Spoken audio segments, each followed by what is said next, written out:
I'm a gardener, and my gardening philosophy is whatever I'm growing, it needs to be healthier and cheaper than what I can buy in the shops. That was a single red pepper for 36 Rand, and with the rising cost of living, the thought of having a garden to grow a few of our own vegetables is becoming more attractive. I'm starting my pepper plants from seedlings to save me about a month in growing time. You can pick up plants like this for about 3 Rand at nurseries. Because I grew them from seedlings, it was about a month and a half before they started looking like this, where you could see peppers forming on the plant. If I grew them from seed, my cost per plant would be nothing, but I would have to wait 2 to 3 months to get to this stage. And then your only other significant cost is soil, which I would recommend using compost. If you are growing in ground, then your cost of soil per plant is reduced significantly, because depending on the fertility of your soil, you'll probably only use 1 bag of compost per square meter.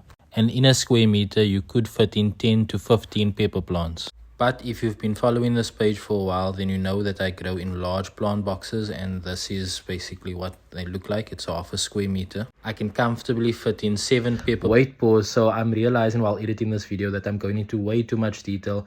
Those plant boxes are very specific to me and won't be applicable to 99.9% of the people watching this video. If you are interested to know how I get to my input cost, then you can watch the playlist here. I covered this in previous videos. For now, just take my word for it. So the cost of the soil for this 1 pepper plant comes to 30 Rand, and the plant itself came to 3 Rand, so 33 Rand altogether to grow this 1 plant. That was my first flush of peppers from that plant, and I did get a second flush of peppers, but my second harvest wasn't as big. And I think if I gave the plant a top up of fertilizer, it would have made a big difference to the size of the second harvest.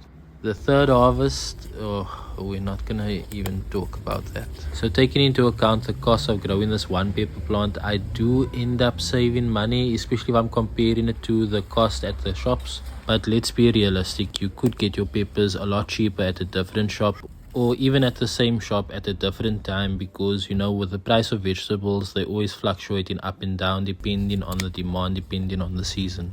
And remember, my soil cost is not a continuous expense. I still have that soil in my plant boxes.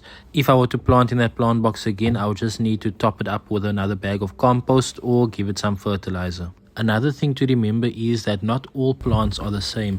The red pepper I grew, it's called California Wonder, and you could see the output that I got from that one plant. Now, the orange pepper you are seeing is called Orange Sun. This was another plant that I experimented with, and as you can see, the peppers look a lot healthier, they look a lot bigger, and in every way this plant grew better than the California Wonder. Unfortunately, I couldn't conclude my findings with this pepper variety because my wife got to the peppers and used it in the food before I could put them on the scale. Anyway, somebody commented on a previous video saying, "Bruh, if you like gardening, just garden. You don't have to make videos justifying your financial decisions." And I thought that was very funny.